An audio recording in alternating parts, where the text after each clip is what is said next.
पछि भेट भयो साथीहरु के छ खबर ठिक छ तिम्रो के छ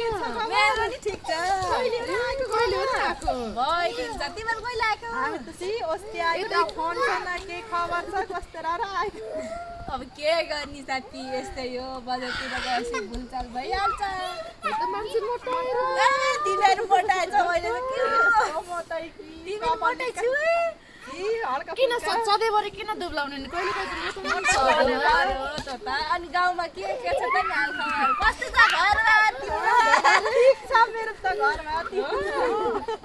कहिले जाने हो त नि कतिको छ बसाइ मैले 3-4 बस्छु ए यो छोरो हजुर कति राम्रो छ त कति राम्रो छोरो राम्रै तिमी जस्तो त छैन त हाम्रो बाबु जस्तो छ नि ए बाबामा त गएछ हैन तिमी त बसेको दिखा त नि हामी नि बस्छौँ अलि धेरै पछि भेट भयो रमाइलो फेरि भेट गरौँ ल